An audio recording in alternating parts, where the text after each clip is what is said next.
Herkese merhaba, kanalıma hoş geldiniz. Bugünkü videomda modeli ünlü bir markaya ait olan güzel bir çantanın tarifini sizlerle paylaşacağım. Çantayı kağıt iple hazırladım. İstediğiniz farklı iplerle çalışabilirsiniz. Çantanın orijinalinde bir dörtlüsü vardı. Kafeslerin bir de üçlüsü vardı. Ben dörtlüsünü hazırladım.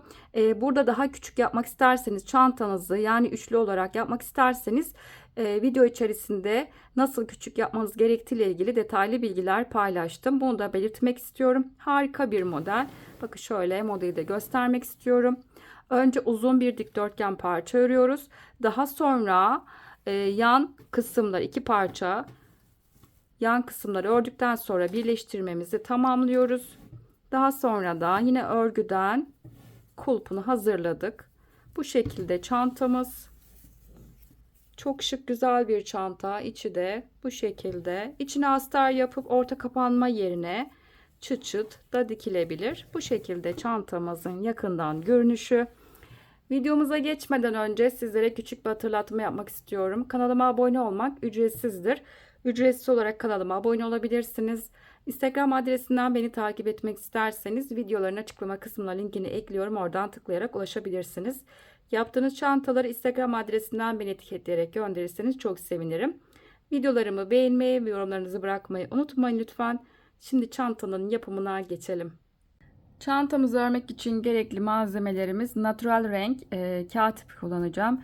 Kağıt ipimi çile halinde alıyorum. Hiçbir yumuşatma işlemi yapmadan sarıp yumak haline getirip o şekilde örüyorum.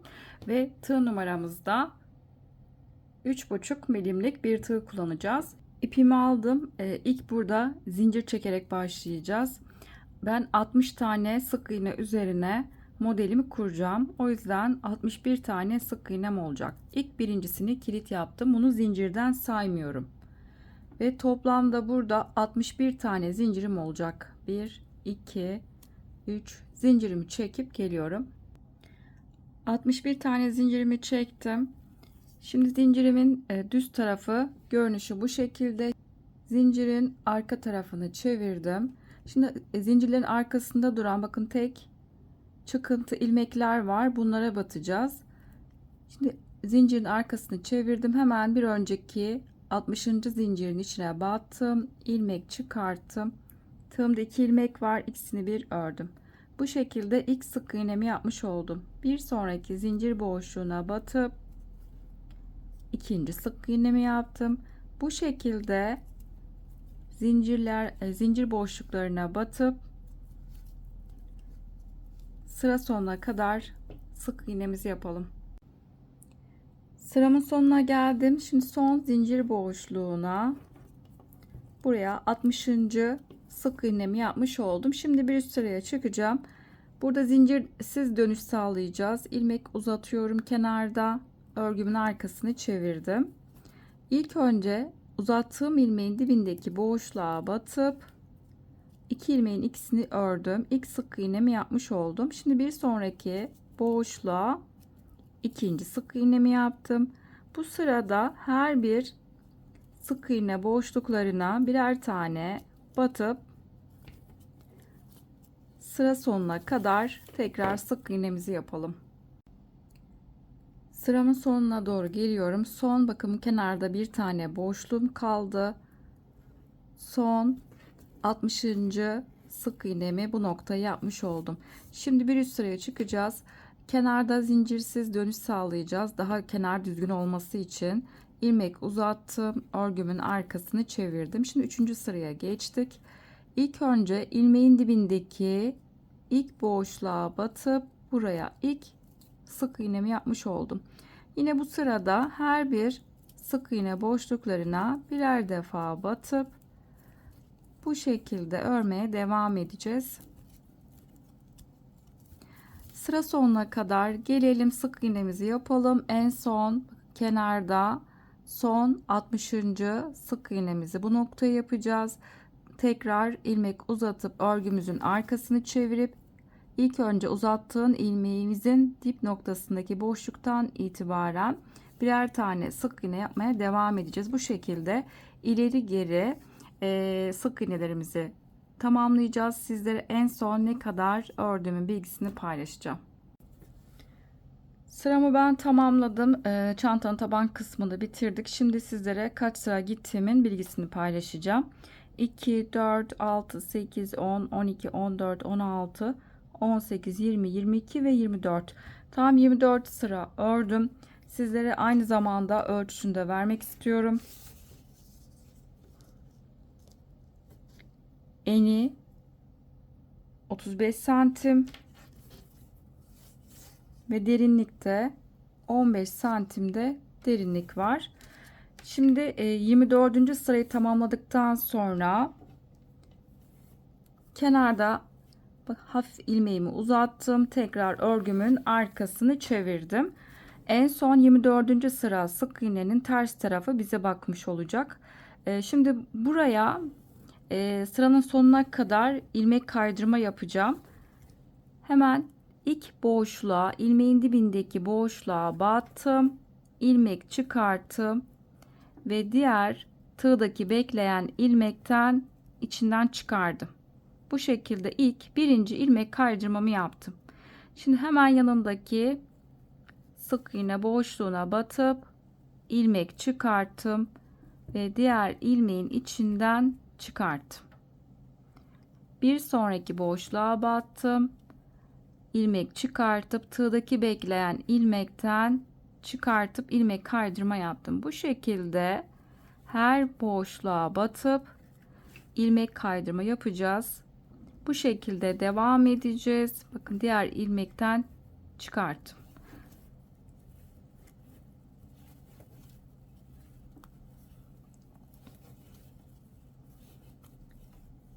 İlmek kaydırmalarımızı yapalım. Sıranın sonuna kadar gelelim. Sıramın sonuna geldim. Son sık iğne boşluğuna da son ilmek kaydırmamı yaptım ve bu şekilde sıramı tamamladım. Şimdi bir üst sıraya çıkacağız. Kenarda 3 tane zincir çekeceğim. 1, 2 ve 3. Örgümün arkasını çevirdim.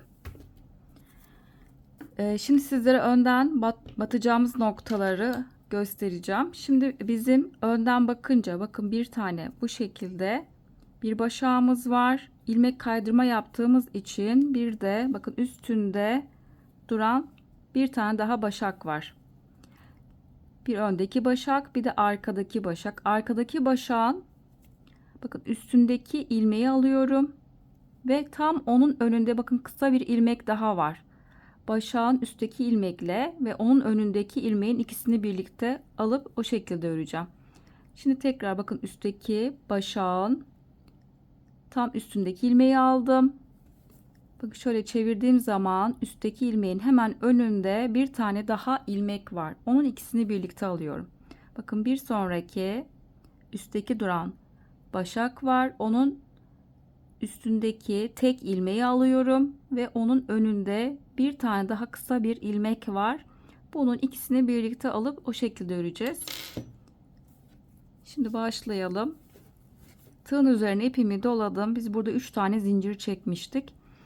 Hemen zincirin dibindeki boşluğu atlıyorum. Hemen bir sonraki yanındaki ikinci boşluğa, dibindeki boşluğa batmıyorum. Hemen yanındaki boşluğa geçtim.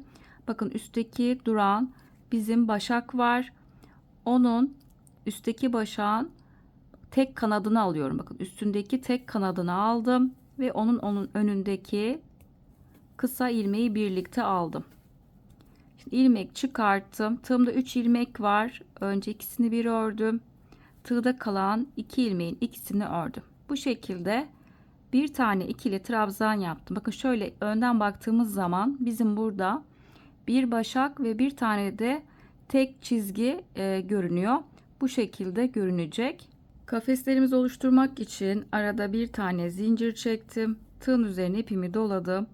Hemen yanındaki bir tane boşluğu atlıyorum ve ikinci boşluğa geldim. Bakın şöyle üstte durunca üstteki başağın tam tekini alıyorum. Bakın başağın üstteki tekini aldım ve onun önündeki kısa ilmeğin ikisini birlikte bu şekilde battım.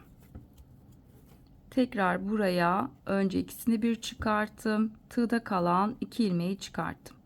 Bakın bu şekilde ilk birinci kafesimi yaptım. Şimdi arada tekrar bir zincir, bir tane boşluk atladım ve ikinci boşluğa geldim. Bakın başağımız bu şekilde.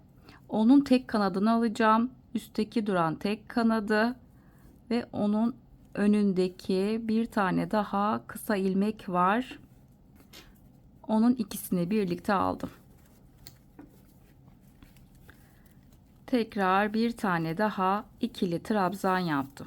Yine arada bir zincir, bir boşluk atladım. İkinci boşluğun başağın üstteki duran tek kanadı ve çevirdiğim zaman bakın önünde bir tane daha kısa bir ilmek var. Bunun ikisini birlikte aldım. Tekrar bir tane daha ikili trabzan. Üçüncü kafesi yaptım. Bir zincir, yine arada bir boşluk atladım. İkinci boşluğun bakın başağımız bu şekilde. Onun üstteki duran tek kanadı ve önünde bir tane daha kısa ilmek var. İkisini birlikte aldım ve bir tane daha ikili trabzan yaptım. Bu şekilde 2 4 dördüncü kafesi yaptık. 6 tane kafes oluşturalım. Burada ilk zincirle birlikte yan yana 2 tane trabzan yaptık. İlk kafesimiz burada 1 2 3 4 5 ve 6 tane kafes oluşturdum ve şimdi 4 tane de ikili trabzan olacak. Bu 6. kafesi yaptığım son trabzan da benim 4. trabzanın birini oluşturmuş olacak. O yüzden yanına 3 tane yan yana ikili trabzan yapacağım. Hiç boşluk atlamadan hemen başağımın bakın üstteki duran başağın arkadaki ve onun önündeki ilmeği ikisini birlikte aldım. 6. kafesimin son direk kısmı birinci buradaki trabzanı oluşturduğu için 1 2 toplamda 4 tane olacak.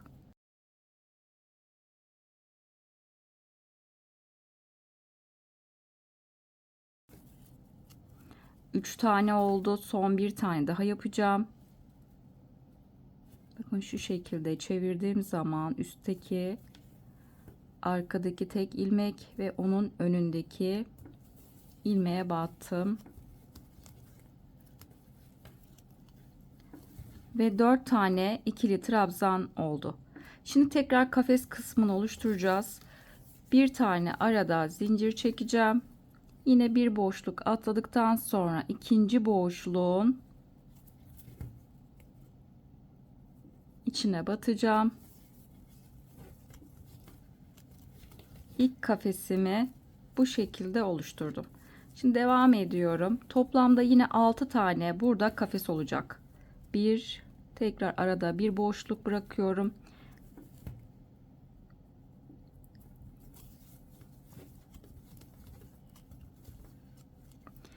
İkinci kafesimi yaptım. Devam ediyorum burada. Arada bir zincir. Yine arada bir boşluk bırakacağız ve ikinci boşluğa üstteki duran bakın şöyle çevirdiğim zaman üstteki duran başağın arkadaki tek kanadı ve onun önündeki kısa ilmeğin ikisini birlikte aldım. Ve üçüncü kafesi yaptım. Bu şekilde 6 tane tekrar kafes oluşturalım. 6 tane burada kafes oluşturdum. Aynı zamanda 6. kafesi yaptığım son trabzan da benim buradaki 4 tane yaptığım trabzanın birini oluşturmuş olacak. Bizim buradaki görünen kısım buradaki 3 tane çizgi olan bir başak ve bir de üstteki tek çizgi olan kısım bizim çantanın da aynı zamanda bu kısım düz tarafı olacak. Şimdi yan yana birincisini oluşturduğu için buradaki trabzanın tekrar yan yana 3 tane daha yanına trabzan yapacağım ve bu şekilde toplamda 4 tane olmuş olacak. 1 2 3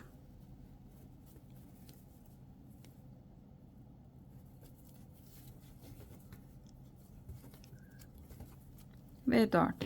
Bu şekilde sıralamamız hep aynı şekilde olacak. Buradaki 6 tane kafes oluşturacağız ve yanına tekrar son yaptığım trabzanla birlikte yan yana 4 tane toplamda yine trabzan olmuş olacak. Buradaki kısmın aynısını sıralamasını devam edelim ve sıra sonuna kadar gelelim.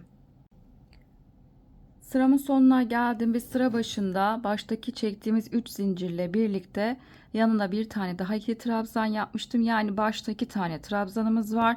Yine aynı şekilde sıra sonunda da aynısı olacak. Biz burada 6 tane en son kafes yaptım ve sıranın sonunda bakın bir tane boşluğum kaldı. Burayı da son trabzanla bitireceğim. Ve son buraya boşluğa da trabzan yapmış oldum. Yani sonda 2 tane yan yana ikili trabzan olmuş oldu. Şimdi burada sizlere 4 tane trabzan olan yerlerin sayısını vereceğim. 1, 2 ve 3 tane var. Kafeslerin sayısı da her 6 tane kafesten 1, 2, 3 ve 4 tane 6'şar tane kafesimiz var. Şimdi burada bir üst sıraya çıkacağım. Kenarda 3 tane zincir çekeceğiz. 1, 2 ve 3. Örgümün arkasını çevirdim. Şimdi hemen yanındaki trabzanın tepesine batıp buraya bir tane ikili trabzan yaptım. Şimdi arada bir zincirimiz olacak. Bakın alttaki yaptığımız sıranın aynısını bu sırada da uygulayacağız. Arada bir zincir ve alttaki yaptığım trabzanın tepesine batıp yine buraya bir ikili trabzan, tekrar arada bir zincir. Şimdi kafeslerimi oluşturmaya devam ediyorum. Hemen alttaki yaptığım trabzanın tepesine bir trabzan, bir zincir ve alttaki trabzanın tepesine bir ikili trabzan şekilde. Burada şimdi 3. kafesimi oluşturuyorum. Buraya kadar gelelim. Devam ediyorum burada. 3, 4, 5. kafesi oldu. Arada bir zincir ve alttaki 6. kafesi oluşturdum. Yani 4 tane trabzanın ilkine burada kafesimi yaptım. Şimdi yan yana burada 3 tane daha trabzan yapacağım. Alttaki aynı yaptığımız işlemi bu sırada da yapıyoruz. Birer tane üzerine trabzan yaptım. Yani toplamda 4 tane trabzan olmuş oldu. Yine aynı şekilde bir zincir ve alttaki trabzanın tepesine batıp yine trabzan yaptım. Bu şekilde tekrar kafeslerimi oluşturacağım. Yine burada 6 tane kafesim olacak. Ve tekrar buradaki trabzanın tepelerinde birer tane ikili trabzan yapacağız.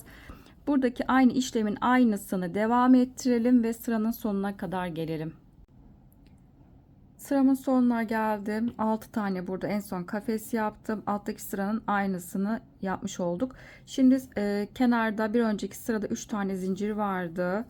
Son trabzanı da direkt boşluğa batıyorum. Boşluğa battım ve son ikili trabzanı bu şekilde yaptım. Şimdi elimle bakın el ütüsü yapıyorum, düzeltiyorum. Şimdi bir üst sıraya çıkacağım. Bir üst sıra için tekrar kenarda 3 tane zincir çekeceğiz. 1, 2 ve 3. Örgümün arkasını çevirdim.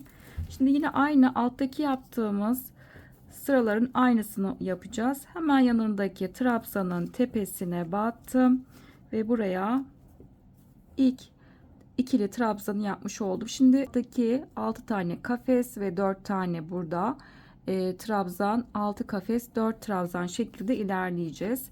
Bir zincir, hemen yanındaki ilk trabzanın tepesine tekrar bir trabzan.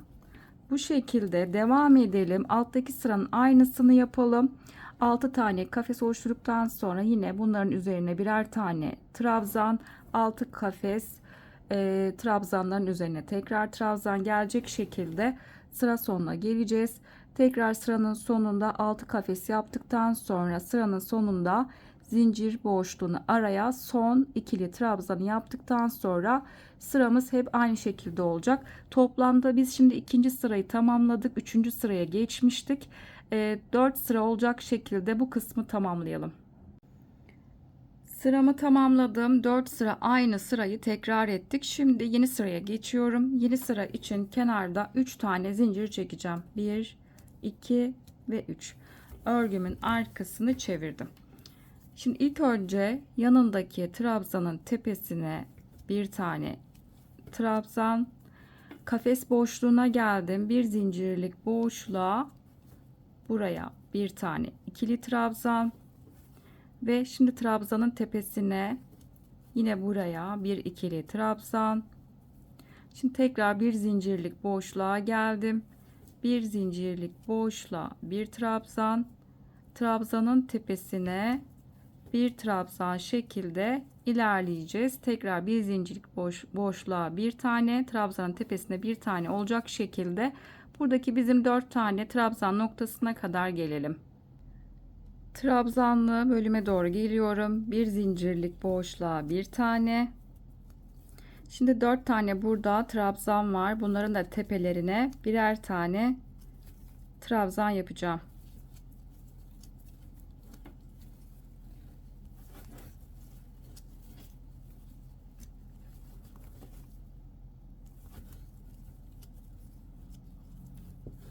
Bu şekilde devam edeceğiz. Tekrar bir zincirlik boşluğa bir tane ve trabzanın tepesine bir tane şekilde bu sırayı da tamamlayalım. Sıranın sonuna kadar gelelim. Sıramın sonuna geldim. Son boşluğun içine de son ikili trabzanı yaptım. Bu şekilde sırayı tamamladım. Şimdi yeni sıraya geçeceğiz. Bir sırada sık iğne yapacağız. İlmek uzattım ve örgümün arkasını çevirdim. İlk önce uzattığım ilmeğin dibindeki boşluktan itibaren ilk sık iğnemi yaptım. Daha sonra yanındaki trabzanın tepesindeki boşluğa battım. Tekrar sık iğne. Bu şekilde bu sırayı da bir sıra trabzanların tepesine sık iğne yapalım. Sıra sonuna kadar gelelim. Sıramın sonuna geldim. Son zincir boşluğuna da buraya son sık iğnemi yapmış oldum. Şimdi kenarda 3 tane zincir çekeceğim. 1, 2 ve 3. Örgümün arkasını çevirdim. Şimdi modelin ilk sırasının sizlere başlangıcını paylaşacağım. Yanındaki sık iğne boşluğuna buraya ilk trabzan yaptım. Şimdi kafes oluşturmaya başlayacağım. Bir zincir çektim, bir boşluk, ikinci boşluğa trabzan. İlk kafesimi yaptım. Bu şekilde 6 tane, şimdi biz üçüncüsünü yapacağız. 6 tane kafes yapalım. 6 tane burada kafes yaptım. Kafesler kafesin üzerine denk geliyor. Trabzanlar da trabzanın aynı hizasına denk gelecek. Şimdi yan yana 3 tane daha boşluğa ikili trabzan yapacağım. Toplamda yani burada 4 tane olmuş oluyor. 2 3 ve 4. Bakın bu şekilde aynı buradaki yaptığımızın aynı işlemi burada uygulamaya başladık. Şimdi bu şekilde tekrar devam edelim. 6 kafes yine aynı trabzanların üzerine tekrar yine trabzan denk gelecek. Bu şekilde sıra sonuna kadar gelelim. Sıramın sonuna geldim. 6 kafes 4 tane trabzan şekilde sıranın sonuna kadar gelmiş oldum. Şimdi en son 6 tane kafesten sonra kenar oluşturacağım. Son bir tane kenarda boşluğum kaldı ve buraya da son ikili trabzanımı yapmış oldum. Bu şekilde bu sırayı da tamamladık. Yani buradaki bizim 4 sıra olan trabzanlı sıranın ilk sırasını yaptık. Toplamda yine buradaki gibi 4 sıra olacak şekilde kafesli sırayı yapacağız. Daha sonra bir sıra trabzan ve bir sıra sık iğne kısmını oluşturacağız. Yani buradaki yaptığımızın aynısını tekrar bir kere daha yapacağız. Ve ardından tekrar 3. bölümde üçüncüsünde sadece en son 4 tane kafesle bitireceğim. Buradakinin aynısını tekrar bir kere de oluşturup 3. modelde ise sadece 4 tane kafes sırasını yapacağız. Buradaki son trabzan ve sık iğne sırasını yapmayacağız. Bu şekilde bu kısmı tamamlayalım. Tekrar devam edeceğiz. Parçayı ben ördüm, tamamladım. Bu yaptığımız yerin aynısını bir kere daha yaptık ve 4 sıra En son 4 sıra kafeste bitirdim. Trabzan ve sık iğne kısmını yapmadık en son. Bu şekilde bitirdik. Şimdi en son bitirdikten sonra kenarda bir tane zincir çekip burada ipimi yeteri kadar ip bırakıp kopartacağız. Şimdi bu kısmı bitirdikten sonra parçamızın diğer tarafını bakın şu şekilde bitirdiğim yerden sonra çevirdim. Şimdi bu tarafı da aynı şekilde öreceğiz. Buradaki parçayı başladığımız ipimiz bakın sağ tarafta kaldı. Şimdi sağ taraftaki ipim tam bu noktadan başlayacağım. Bir sıra ilmek kaydırma yapacağız. Yani diğer tarafta yaptığımızın aynısını bu tarafta uygulayacağız. Şimdi parçayı başladım. Kısa ipim sağ taraftan buradan başlayacağım. İlk önce burada ipimi kilit yaptım. İlk boşluğa batıp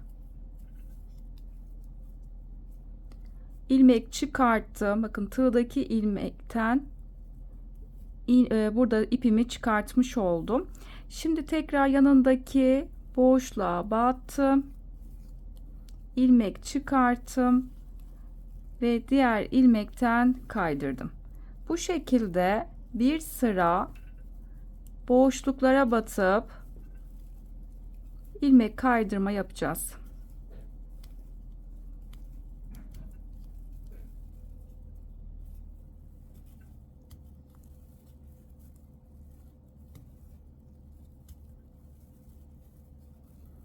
Bu şekilde devam edelim. İlmek kaydırmalarımızı yapalım. Sıranın sonuna kadar gelelim. Sıramın sonuna geldim. Son boşluğun içine son ilmek kaydırmamı yaptım ve bu şekilde sıramı tamamladım. Şimdi model kurumuna başlayacağız. Burada yaptığımız gibi aynısını yapacağız. Kenarda 3 tane zincir çekeceğim. 1, 2 ve 3. Örgümün diğer tarafını çevirdim. Şimdi şöyle baktığımız zaman bakın önde bir tane başağımız var. Bir de arkaya doğru şöyle çevirdiğim zaman bakın bir de üstte duran bir başak var. Biz burada şu şekilde yapıyorduk. Üstteki başağın arka tek kanadını alıyorduk ve onun önünde bir ilmek oluyordu. İkisini birlikte alıyorduk. Burada ise bakın önünde bir ilmek yok. Batacak bir ilmeğimiz olmadığı için sadece üstteki duran başağın sadece arkadaki tek ilmeğine batacağım. Burada çünkü parçayı başladığımız yerden tekrar buradan ucundan başladığımız için o yüzden önünde batacak bir ilmek yok. Sadece üstteki duran tek başağın kanadına batacağız. Şimdi birlikte yapalım. Tığın üzerine ipimi doladım. Bakın hemen yanındaki başağın sadece üstteki duran tek kanadına battım. Buraya bir ikili trabzan yaptım. Şimdi kafeslerimi oluşturacağım. Bir zincir çekiyorum. Hemen yanındaki bakın bir başağa atladım ve ikinci başağın sadece üstteki duran tek kanadına batacağım.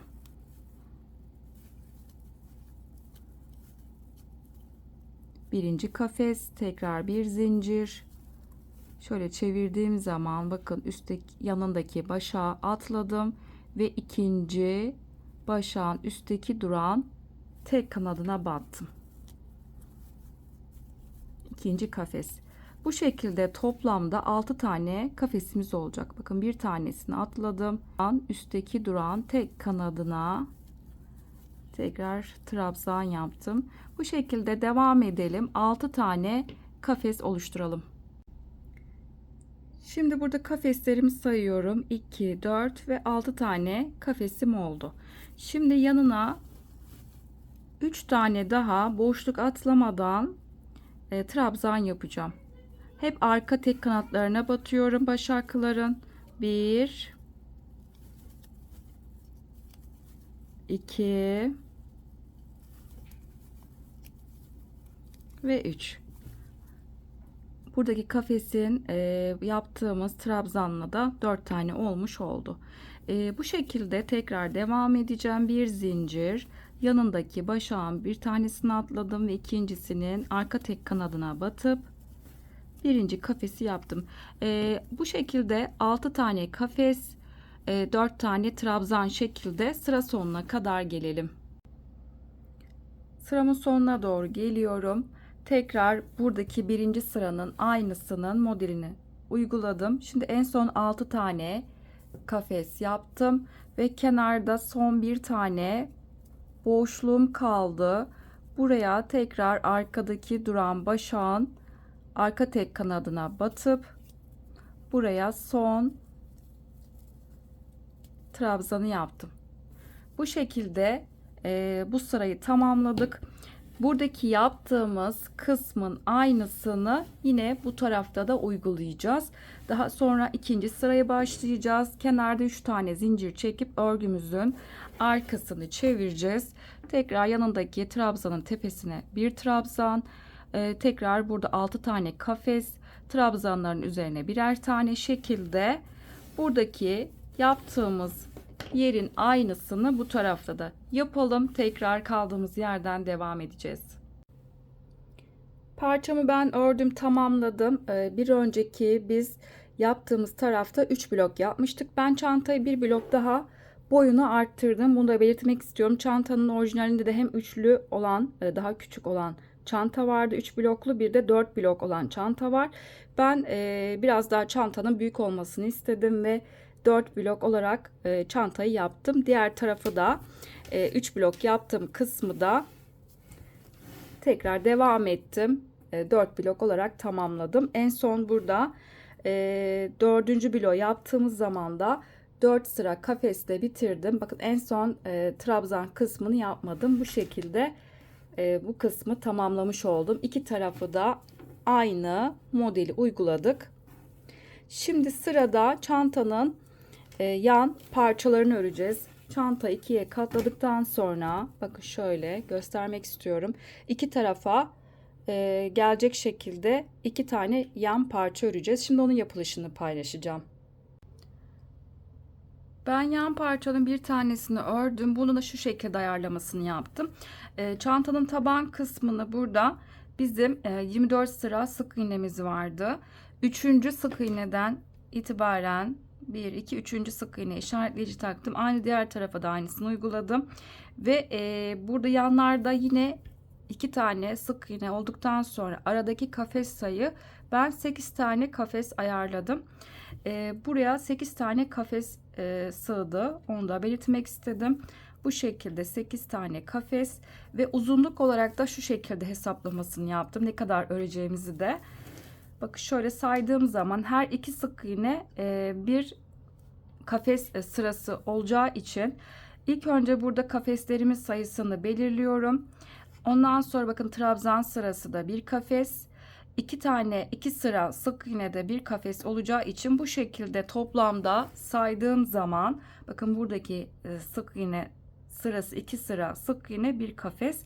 Bu şekilde saydığım zaman 22 sıra oluyor. 22 sıra olacak şekilde kafes sırasını ördüm. Şimdi bunun yapılışını paylaşacağım. Bir de yaptığım parçanın sizlere ölçüsünü de vermek istiyorum. Uzunluk 73 santim ve çantanın eni 34 santimde eni var. İpimizi aldık. Şimdi burada 8 tane kafes için toplamda ben 22 tane zincir çektim. Şimdi burada ipimizin aldık. İlk burada kilit yaptım. Bunu zincirden saymıyorum. Toplamda burada 22 tane zincirim olacak. 1, 2, 3 zincirimi çekip geliyorum. 22 tane zinciri çektim. Şimdi zincirin arka kısmındaki ilmeklere batacağım. Zincirin bu şekilde arka ilmeği çevirdim. Bakın arkasındaki duran tek ilmeklere batıp devam edeceğim. Tığın üzerine ipimi doladım. Şimdi zincirin 1, 2, 3, 4, 5. zincir boşluğuna batacağım. Sondan saydığım zaman 5. zincir boşluğuna battım. İlmek çıkarttım. Tığımda 3 ilmek var. Buraya ilk trabzanı yaptım. Şimdi baştaki yaptığım zincirle birlikte zincirde bir trabzan kabul ediyoruz. Bakın kenarda bizim 2 tane trabzanımız olacak. Ondan sonra kafesleri uyguluyorduk. Şimdi kafeslerimi yapmaya başlayacağım. Arada bir zincir, bir boşluk, ikinci zincirin içine batıp ilk kafesimi oluşturdum. Bu şekilde arada bir zincir. Bakın hep zincirlerin arka kısmındaki duran tek ilmeklere batacağım. Bir boşluk, ikinci zincirin içine. Bu şekilde sıra sonuna kadar 8 tane kafesi oluşturalım. Sıramın sonuna geldim ve toplamda 8 tane kafes oldu. Biz sıra başında da tekrar bir trabzanla başladığımız için sıranın sonunda bak son zincirim kaldı. Son zincir boşluğuna da buraya trabzanla bitirdim. Başta 2 trabzan ve sonunda da 2 trabzanımız oldu. Arada da 8 tane kafesimiz var. Bu şekilde ilk sırayı tamamladım. Şimdi bir üst sıraya çıkacağım. Kenarda 3 tane zincir çekeceğiz. 1, 2 ve 3. Örgümün arkasını çevirdim. Şimdi sıra başında biz 2 tane trabzan olacağı için bakın hemen yanındaki trabzanın tepe boşluğuna battım. Tekrar buraya bir ikili trabzan yaptım. Şimdi tekrar burada kafesleri oluşturacağız. Bir zincir, ilk kafesin trabzanın tepesindeki boşluğa batıp birinci kafesi oluşturdum. Bir zincir, bir sonraki trabzanın tepe boşluğuna ikinci kafesi yaptım. Bu şekilde tekrar trabzanların tepe boşluklarına batıp kafeslerimizi oluşturalım. Tekrar buradaki sıra sonuna kadar gelelim. Sıramın sonuna geldim. Bakın son zincir, bir önceki sıranın zincir 3 tane zincir çektiğimiz noktaya geldik. Bu da bir trabzan olacağı için 3. zincirin içine batıp 1, 2 ve 3. 3. zincirin içine buraya son trabzanı yaptım. Bu şekilde ikinci sırayı tamamladım. Bir üst sıra için kenarda tekrar 3 tane zincir çekiyoruz. 2 ve 3. Örgümün arkasını çevirdim. Hemen yanındaki trabzanın tepesine ilk buraya trabzanı yaptım. Arada bir zincir ve tekrar kafesleri oluşturmaya başlayacağız burada. Bu şekilde sıramız hep aynı tekrarından oluşmakta. Burada ben 22 sıra olacak şekilde parçamı büyüttüm. Parçamızı tamamlayalım. Tekrar devam edeceğiz. Yan parçayı ben tamamladım. 22 sıra olarak ördüm ve en son bir tane zincir çekip ipimi koparttım. 2 tane yan parçayı bu şekilde ördük. Daha sonra dikdörtgen parça yaptıktan sonra kenarlarına sık iğne gideceğiz. Şimdi ilk önce dikdörtgen parçamızı alıyorum. Burada çevresine sık iğneler yapacağız. Şimdi onu sizlerle paylaşacağım. Ördüğüm büyük parçayı aldım. Bizim burada tabandan sonra ilmek kaydırma yaptık. Ondan sonra modelimizi uygulamıştık. Buradaki ilmek kaydırma yaptığım taraf bizim çantanın düz tarafı olacak. Düz tarafını kendimize doğru bu şekilde koyduktan sonra şimdi çantanın ben parçanın bu köşesinden itibaren sık iğne gideceğim. İpimizi alalım. İpi ben burada ilk kilit yaptım. Şimdi tam bakın kenarda bizim ikinci trabzan var. Trabzanın tepesine battım. İlmek çıkarttım. Tığımda 2 ilmek var. İkisini bir ördüm. Bu şekilde ilk sık iğne yaptım. Şimdi kenardaki boşluğa geldim. Şimdi buradaki boşluğun içine battım. Tekrar buradaki boşluğa birinci sık iğne yaptım. Tekrar yine aynı boşluğa 2 ve bir tane daha aynı noktaya 3 tane köşedeki boşluğa sık iğne yaptım. İlk trabzanın tepesine bir tane yaptık. Daha sonra 3 tane de yanındaki trabzan boşluğuna 3 sık iğne yapmış olduk. Şimdi bir sonraki trabzan boşluğuna batıp buraya bir ve aynı noktaya ikinci sık iğne yaptım. 2 tane yaptıktan sonra bir sonraki trabzan boşluğuna yine burada ikişer tane her trabzan boşluğuna sık iğne yapacağız. 1 ve 2.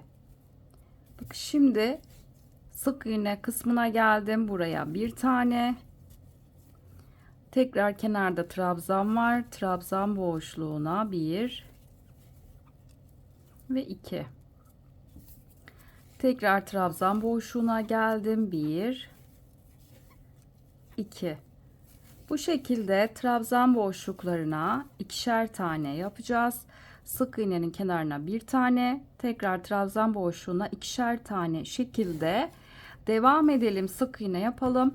Tabanın tam köşe noktasına kadar gelelim. En son trabzan boşluğuna da 2 tane sık iğne yaptım. Şimdi taban kısmına geldim. Bakın ilmek kaydırma yaptım. Yeri atlıyorum.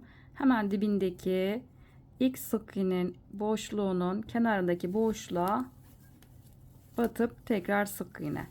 Her burada sık iğne sırasının kenarında bakın boşluklar var. Buradaki boşluklara birer tane sık iğne yapacağız. Bu şekilde devam edelim. Tekrar köşeye gelelim.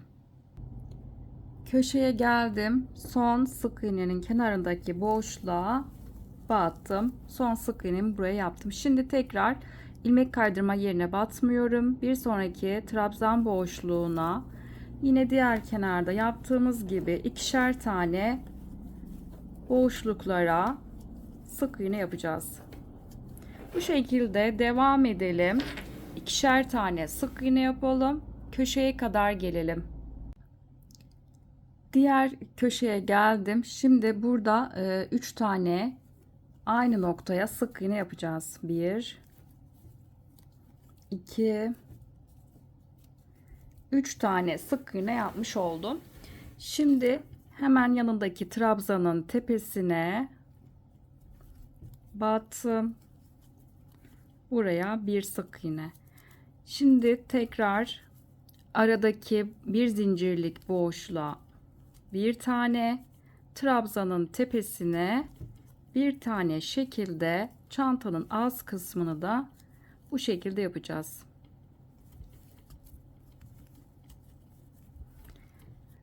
Burada bizim arada bir zincirlik boşluğa bir tane, trabzanın tepesine bir tane yapmıştık. En son trabzandan sonra aradaki bir zincirlik boşluğa bir tane. Bakın burada 4 tane bizim trabzan var. Bunlara da tepelerine birer tane batacağız. Bu şekilde devam edeceğiz. Birer tane batıp yine aynı şekilde burada yaptığımız gibi devam edeceğiz. Köşeye kadar gelelim. Diğer köşeye geldim. Trabzanın tepesine en son sık iğne yaptım. Şimdi zincirli boşluğa geldim. Buraya aynı noktaya 3 tane sık iğne yapacağım. 1 2 ve 3. Köşeye bu şekilde 3 tane sık iğne yaptım. Yani buradaki yaptığımızın aynısını yapmış olduk. Şimdi aşağı doğru tekrar trabzan boşluklarına ikişer tane sık iğne yapacağız. 1 ve 2. Bakın bu şekilde devam ediyorum. Burada yaptığımızın aynısını, bu tarafta yaptığımızın aynısını diğer tarafta da uygulayacağız. Şöyle göstermek istiyorum. Bakın aynı şekilde diğer tarafta yaptığımızın aynısını bu tarafta da sık iğne yapalım. Ve tekrar köşeye kadar gelelim. Köşeye geldim. Köşeye buraya tekrar 3 tane sık iğne yapacağım. 1 2 ve 3. Hemen yanındaki trabzanın tepesine de bir tane.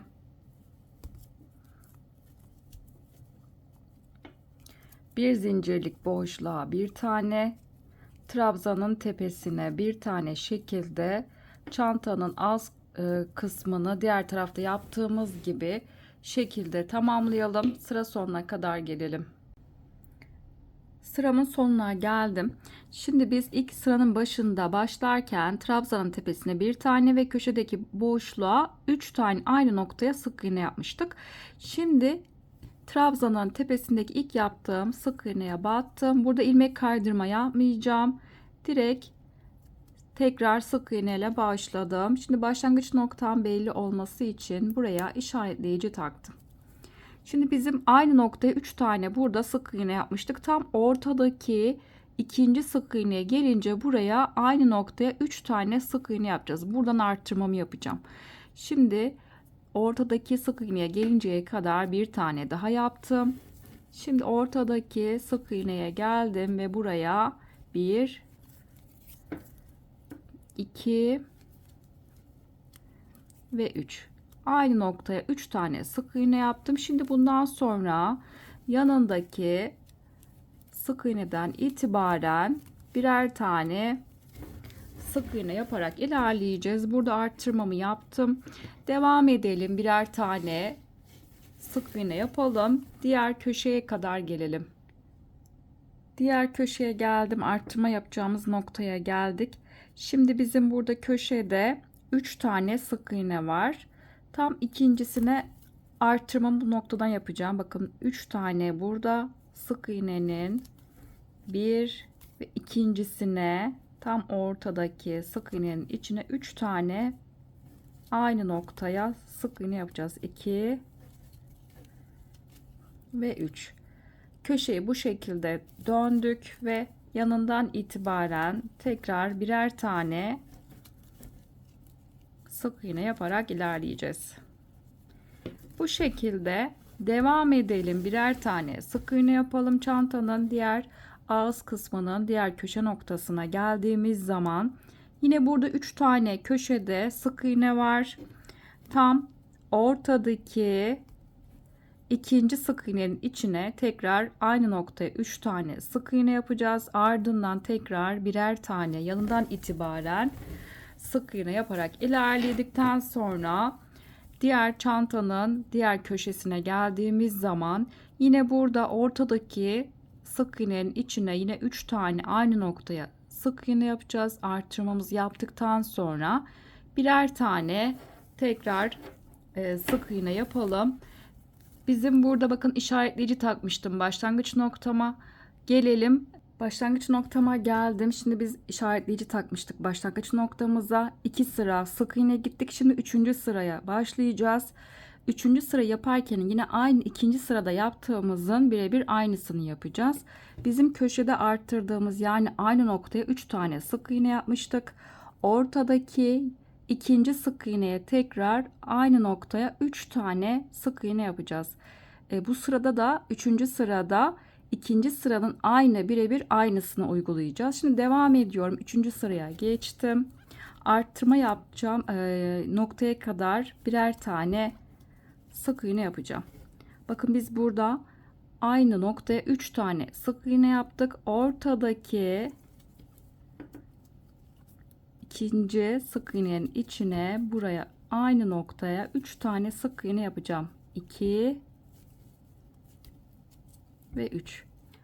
Köşeyi bu şekilde yaptık. Şimdi yanından itibaren tekrar birer tane sık iğne yaparak ilerleyeceğiz. Bu şekilde devam edelim. Birer tane sık iğne yapalım. Diğer köşeye arttırma noktasına geldim. Köşede bizim burada arttırdığımız aynı nokta yaptığımız 3 tane sık iğne var. Şimdi ortadaki ikinci sık iğnenin içine yine buraya 3 tane aynı noktaya sık iğne yapacağız. 2 ve 3. Tam ortadaki sık iğneye 3 tane tekrar sık iğne yaptım. Yanından itibaren birer tane tekrar sık iğne yapmaya devam edeceğiz. Diğer köşeye geldiğimiz zaman tam arttırdığımız noktadan ortadaki sık iğneye tekrar 3 tane sık iğne yapacağız. Bizim diğer tarafta yaptığımız aynı işlemi parçanın diğer tarafında da aynısını uygulayalım. Diğer köşeye geldiğimiz zaman tekrar ortadaki sık iğneye 3 tane sık iğne yapalım. Bu şekilde başlangıç noktamıza kadar gelelim. Bu parçayı tamamlayalım. Toplamda kenar kısmını 3 sıra olarak tamamlamış olacağız. Sıramın sonuna geldim. 3 sıra burada çevresine dikdörtgen parçamızın sık iğneye gittik. Şimdi başlangıç noktama geldim. En son burada ben ipimi koparttım. Ve şimdi birleştirmesini yapacağım burada. Bakın en son işaretleyici taktığım yerdeki onun hizasındaki son sık iğneye atlıyorum ve bir sonraki sık iğnenin içine battım. Şimdi bu kısa ipi iç kısmı alacağım. Şimdi son yaptığım sık iğnenin üstteki duran tek kanadı ve kısa ipi yine çantanın iç kısmına aldım. Bu şekilde birleştirmesini yaptık. Şimdi bu kısa ipi iç kısmında yürütüp fazlasını kopartacağız. Bu şekilde dikdörtgen parçamızı tamamladık. Şimdi sırada yan parçaların kenarında aynı işlemi uygulayacağız. Onu sizlerle paylaşacağım. Parçanın ben bir tanesini hazırladım. Diğer parçayı da birlikte hazırlayacağız. Burada bu yaptığım parçanın da sizlere ölçüsünü de vermek istiyorum. İlk önce kenarına sık iğne yapmadığım parçayı ölçüsünü vereceğim. 34 santim uzunluk, eni de 10 santim. Bak şimdi sık iğne yaptığım parçayı 35 santim boy olarak ve eni de 13 santim. 35'e 13 oluyor. Şimdi bunun aynısını birlikte yapacağız. İpimizi alalım. Ben burada ipimi ilk önce kilit yaptım. Şimdi başlangıcımı yapmak için burada parçayı aldım. Bizim ilk zincirli kısım bakın burası. Parçayı başlarken başladığım ipim sol kenarda ve bitişi de en son bitirdiğim sıramı tamamladığım nokta bakın üst kısımda kaldı. Bitirdiğim ipim de sağ tarafta. Şimdi ben bitirdiğim kısımdan itibaren başlangıcımı yapacağım. Sol kenardan başlayacağım. Hemen birinci trabzanın bakın sondan bir önceki trabzanın tepesine batıp ilmek çıkarttım. Tığımda 2 ilmek var. İkisini bir ördüm. İlk sık iğnemi yaptım. Şimdi buradaki kenardaki boşluğa geldim. Buraya aynı nokta 3 defa sık iğne yapacağım. Aynı dikdörtgen parçada yaptığımızın aynısını uygulayacağız. 1 2 ve 3. Şimdi bir sonraki boşluğa geldim. Buraya 2 tane sık iğne, 2. Tekrar bir sonraki boşluğa 1 ve 2. Bu şekilde boşluklara ikişer defa sık iğne yapalım. Buradaki köşe boşluğuna kadar gelelim. Diğer köşeye geldim. Şimdi burada da kenardaki trabzan boşluğuna aynı noktaya 3 tane sık iğne yapacağım. 1 2 ve 3 tane sık iğne yaptım. Şimdi bu tarafa doğru döneceğiz. Trabzanın tepesindeki boşluğa buraya bir tane. Şimdi bir zincirlik boşluğa geldim. Bir zincirlik boşluğa bir tane. Trabzanın tepesine bir tane şekilde diğer köşeye kadar bu şekilde ilerleyeceğiz. Şimdi diğer köşeye kadar gelelim. Diğer köşeye geldim. Yine diğer kenarda yaptığımız gibi aynı noktaya 3 tane sık iğne yapacağım. 2 ve 3. Şimdi yan taraftaki trabzan boşluğuna geldim. Buraya 2 tane sık iğne, 1 ve 2. Bu şekilde ilerleyeceğiz. İkişer tane boşluklara sık iğne yapalım. Şimdi yukarı kısma geldiğimiz zaman köşede yine buradaki boşluğa aynı noktaya 3 sık iğne. Tekrar burada arada bir sık iğne, trabzanın tepesine bir şekilde yani alttakinin aynısını yukarı kısımda da yapacağız ve sıra sonuna kadar gelelim. Sıramın sonuna geldim. Şimdi biz burada kenarda 3 tane aynı yerde sık iğne vardı. Ortadaki sık iğnenin içine tekrar dikdörtgen parçadaki gibi arttırma yapacağız. Buraya aynı yere 3 tane sık iğne yapacağız. Şimdi ilk yaptığım sıra başındaki sık iğnenin içine battım. Burada ilmek kaydırma yapmadan direkt ilk sık iğne ile başlıyorum. Ve alt kısma başlangıç noktam belli olması için işaretleyici taktım. Bir sonraki boşluğa ikinci sık iğnemi yaptım. Şimdi orta noktaya geldim. Bakın ortadaki sık iğnenin içine aynı noktaya buraya 3 sık iğne yapacağım. 1 2 ve 3. Şimdi yanından itibaren birer tane sık iğne yaparak ilerleyeceğiz. Birer tane yapalım ve alt kısımdaki sık iğneler boşluğuna kadar gelelim. Alt kısmındaki yere geldim. Burası bizim çantanın taban kısmını oluşturacak.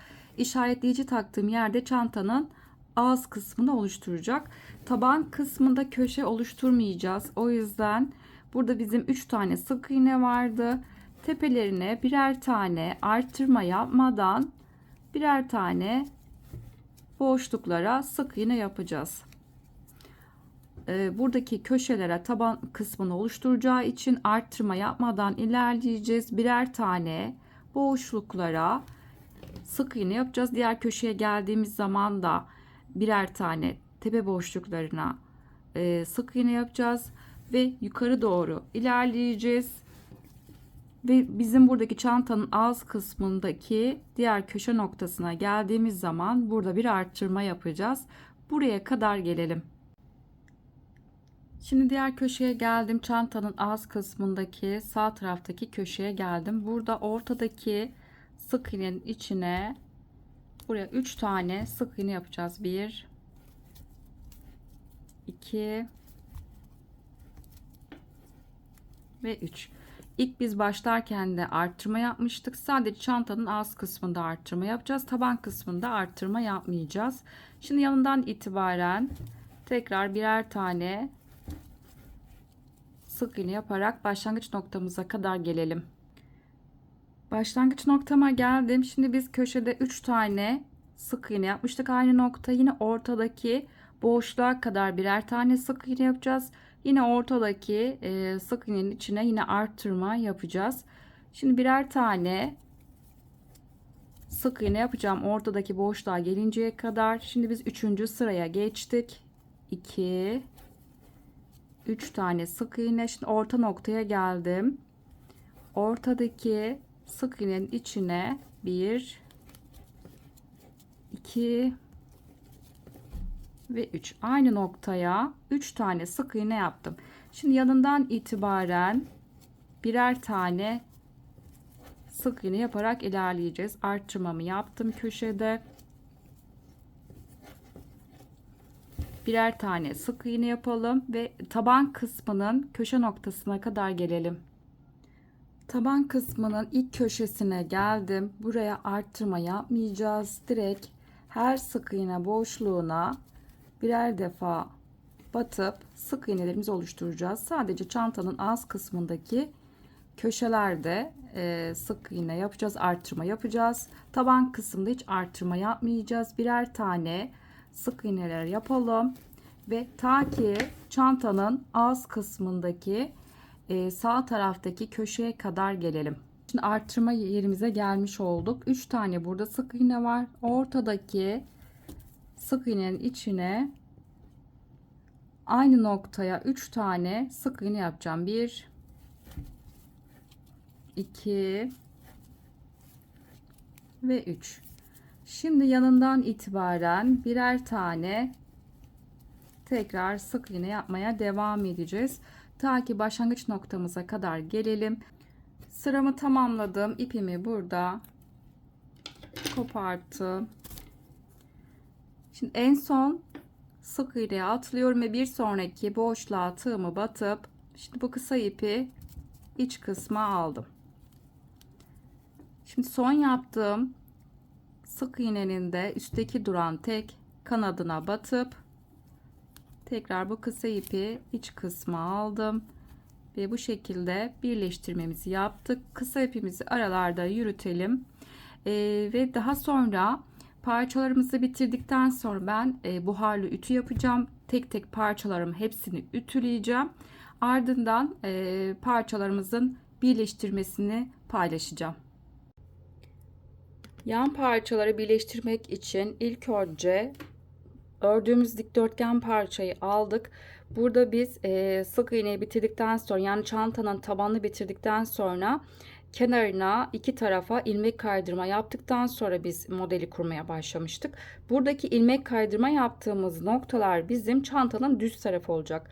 Parçayı düz tarafı bize bakacak şekilde koyacağız ve yan parçanın bir tanesini alacağım birleştirmek için. Şimdi burada ayarlama şu şekilde yaptım ben. Bakın burada bizim arttırma yaptığımız köşeli olan kısım çantanın ağız kısmı olacak. Daha oval arttırma yapmadığımız kısımda çantanın taban kısmını oluşturacak. Yani taban kısmı bakın şu buradaki kısma denk gelecek. Buradaki ayarlamayı da şu şekilde yaptım. Burada taban kısmını oluşturacak yeri ben işaretleyicilerle belirledim. Bunu şu şekilde yaptım. Bakın bizim burada taban kısmındaki son sık iğneden itibaren sayıyorum. 1, 2 ve 3. Üçüncü sık iğne işaretleyici taktım. Yine diğer kenarda da saydığım zaman 1, 2 ve 3. Üçüncü sık iğnenin içine işaretleyici taktım. Şimdi burada arada saydığım zaman iki işaretleyicinin arasında 2, 4, 6, 8, 10, 12, 14, 16 ve 18 tane arada burada sık iğne boşluğu var. Burada yukarı tarafında sayılarını da vermek istiyorum sizlere. Bizim köşede büyük dikdörtgen parçadaki ördüğümüz köşede bizim 3 tane arttırdığımız sık iğne var. Bunun tam birincisine işaretleyici taktım. Buradan itibaren saydığım zaman benim buradaki işaretleyiciye kadar, işaretleyici de dahil, toplamda 47 tane sık iğne var. Burada ben 47.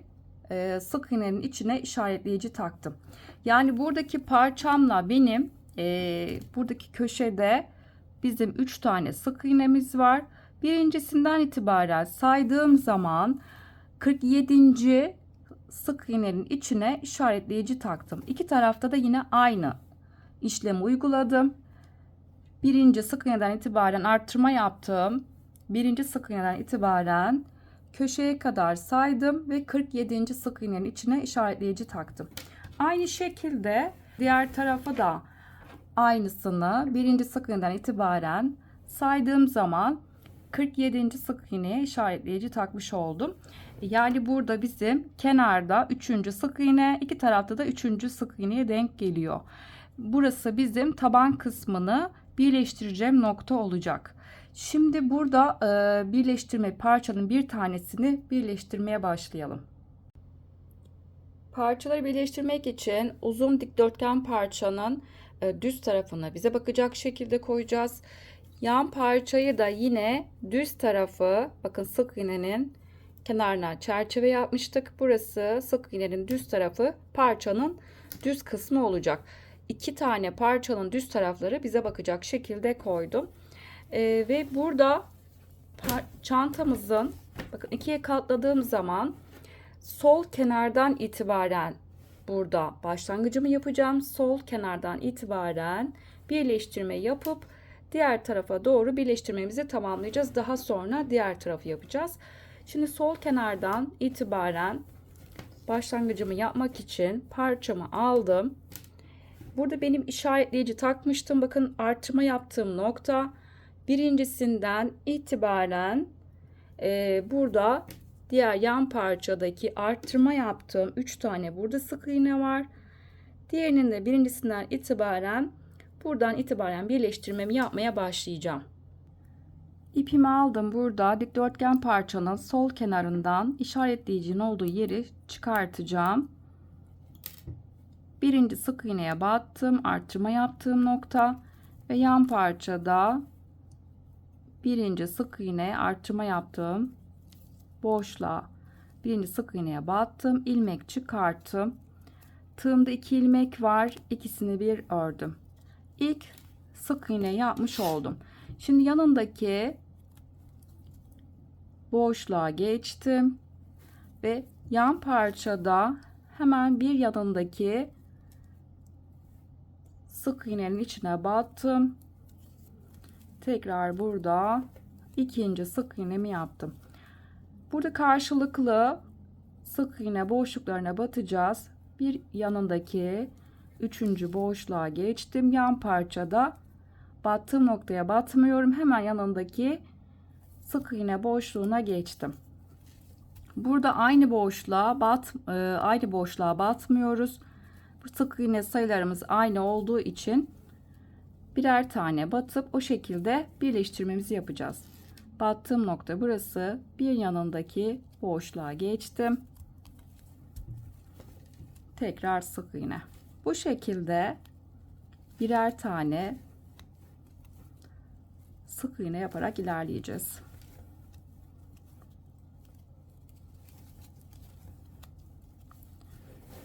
Devam edelim ve çantanın taban kısmında işaretleyici taktığımız noktaya kadar gelelim.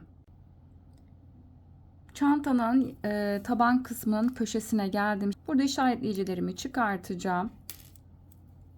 Burada tabanın köşesinde hiçbir işlem uygulamayacağız. Sadece sırası gelen boşluklara, bakın kaldığım yerden devam ediyorum. Dikdörtgen parçadaki sık iğneye battım ve yan parçada kaldığım yerden devam ediyorum. En son bakın bu noktaya batmışım. Şimdi bir sonraki boşluğa batıp tekrar sık iğne. Çantanın taban kısmında köşe oluşturmadan birer tane boşluklara karşılıklı batıp sık iğnelerimizi yapacağız.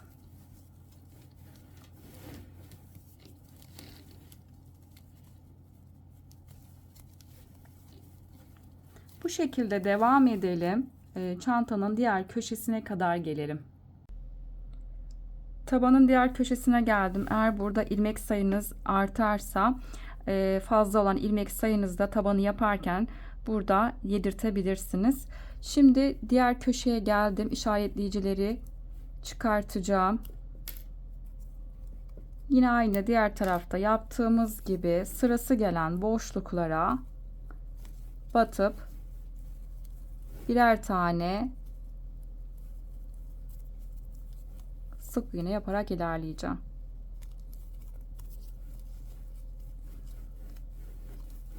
Bir sonraki boşluk ve yan parçada bir yanındaki boşluğa battım. Bu şekilde birleştirme işlemini yapacağız. Devam edelim. Birer tane sık iğne yapalım. Yukarı kısma kadar gelelim. Sıramın sonuna doğru geliyorum. Bakın artırma noktasına geldim. Birinci sık iğneye battım ve onun karşısındaki yan parçada yine birinci sık iğneye battım. Şimdi artırma yaptım. İkinci sık iğne ve yan parçada yine ikinci sık iğneye battım. Son bitişi de üçüncü sık iğne ve yan parçada üçüncü sık iğnenin içine batıp bu şekilde arttırma noktamızı en son bitirmiş olduk. Şimdi burada bir tane zincir çekip yeteri kadar ipimi kopartacağım. Burada yeteri kadar ipimi koparttım. Şimdi bu ipi iç kısma çantanın alıp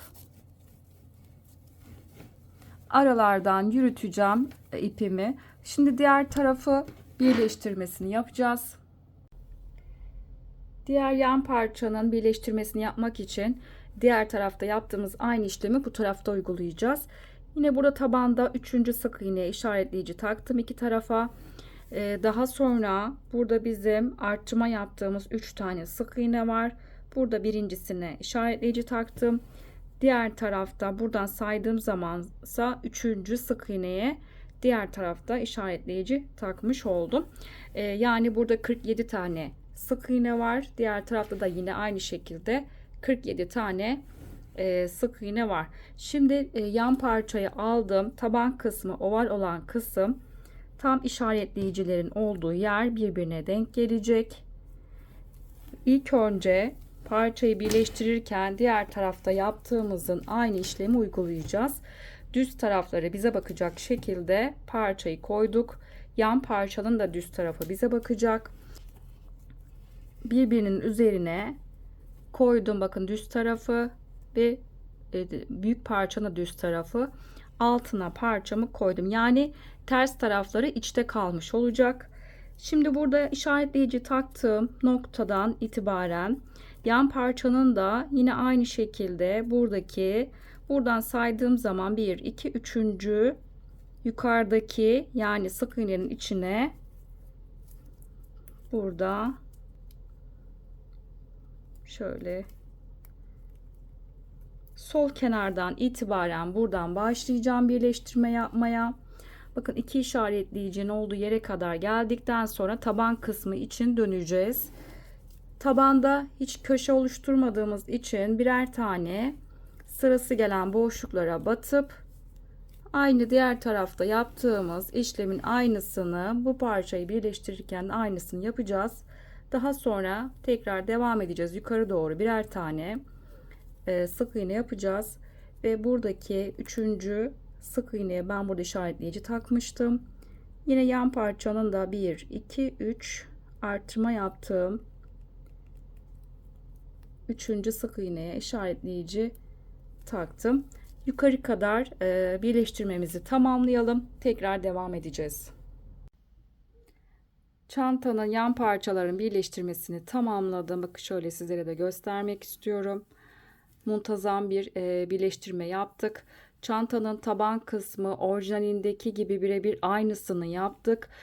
Köşeler oluşturmadığımız için oval bir şekilde dönüş yaptık. Bakın şöyle diğer tarafa da göstermek istiyorum. Birebir aynı orijinalindekinin aynısını yapmış olduk. Bu şekilde çantanın bu kısmını tamamladık. Şimdi sırada çantamızın kulpunu hazırlayacağız. Ben bir tanesini yaptım. Diğer tekini de birlikte hazırlayacağız. İlk önce bu yaptığım kulpun ölçüsünü de vermek istiyorum. İstediğiniz uzunlukta yapabilirsiniz.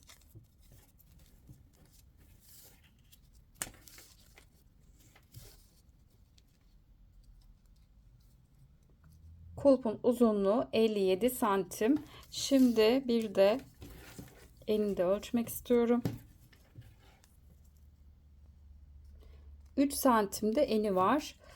Şimdi ilk önce ben burada 5 sık iğne üzerine kulpumu yaptım. İsterseniz daha kalın yapmak isterseniz sık iğne sayınızı da artırabilirsiniz.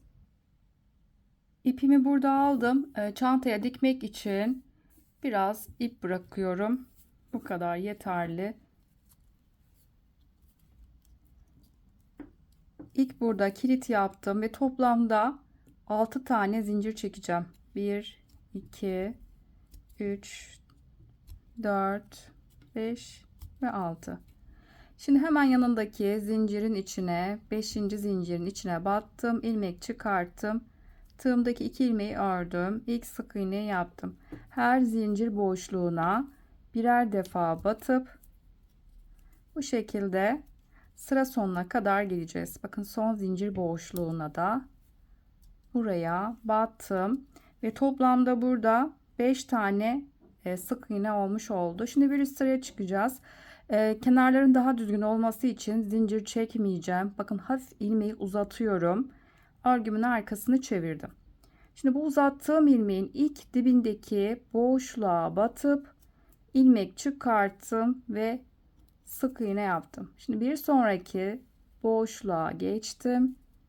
Buraya ikinci sık iğnemi yaptım. Bu şekilde tekrar sıra sonuna kadar sık iğnelerimizi yapacağız. Bakın son boşluğa geldim ve buraya 5.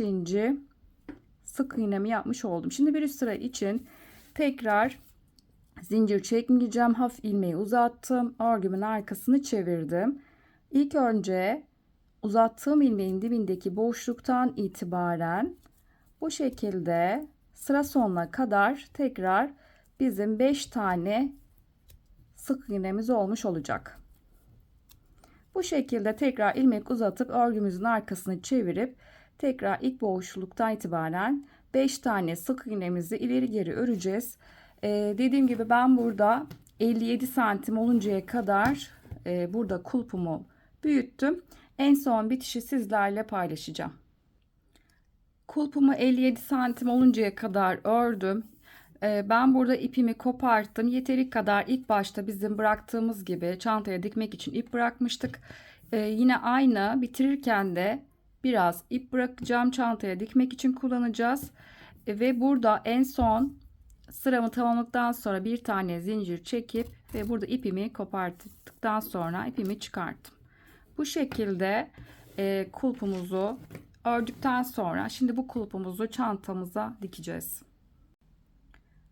Kulpumuzu dikmek için ben diğerlerini diktim. Bir tanesi kaldı. Bakın tam kenardaki trabzanın tam ortasına denk getiriyorum. Diğer sağ tarafta da yine kenardaki trabzanın tam ortasına denk getireceğiz. Ben bu tarafı diktiğim için düzgün bir şekilde kulpumu düzelttim. Şimdi tam bakın buradaki trabzanın tam ortalıyorum. Bu şekilde dikeceğim. Tam sık iğnenin bizim burada 3 sıra sık iğne olduğu için tam bu kısma denk getireceğim. Kare bir şekilde burayı dikeceğiz. Trabzanı tam ortaladım. İlk boşluğa battım. Bakın tam ilk sıradaki yaptığımız sık iğneye dikme işlemini yapacağım.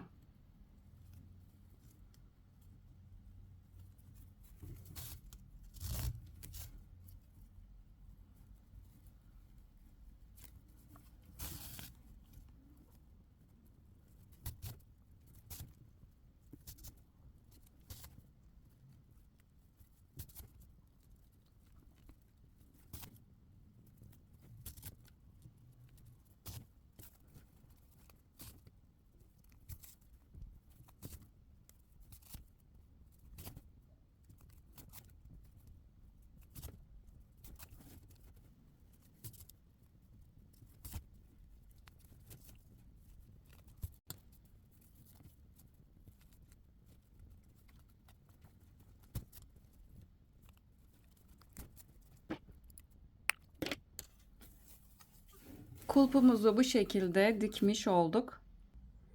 Çantamızı tamamladık. Çantamız çok şık, güzel bir çanta oldu. Çantanın son bitmiş halinin ölçülerini vereceğim. Ne kadar kağıt kullandığım bilgisini paylaşacağım.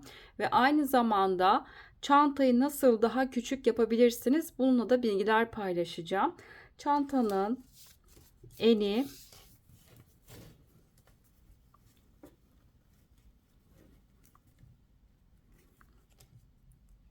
39 santim ve yükseklik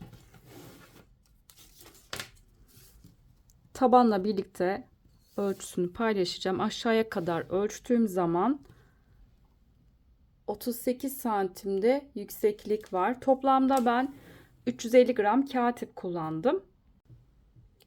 Çantanızı daha küçük yapmak isterseniz ben daha küçüğünü yapacaktım çantanın, daha sonra büyütmeye karar verdim. Burada kafesli sıramız bizim 1, 2, 3, 4 tane modelden oluşuyor.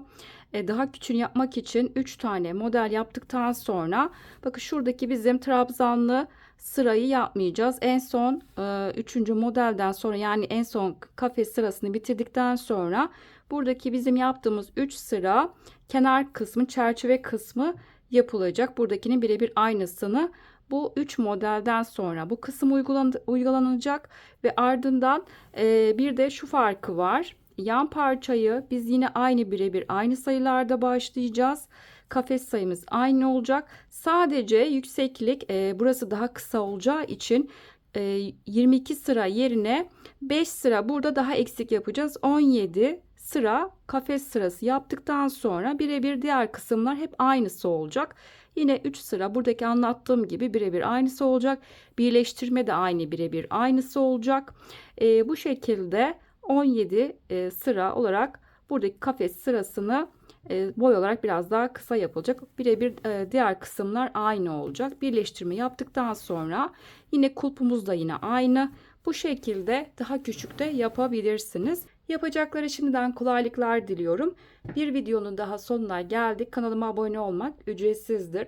Ücretsiz olarak kanalıma abone olabilirsiniz. Instagram adresinden beni takip etmek isterseniz videoların açıklama kısmına linkini ekliyorum. Oradan tıklayarak ulaşabilirsiniz. Yaptığınız çantaları Instagram adresinden beni etiketleyerek gönderirseniz çok sevinirim. Videolarımı beğenmeyi, yorumlarınızı bırakmayı unutmayın lütfen. Bir başka videoda görüşünceye dek hoşça kalın.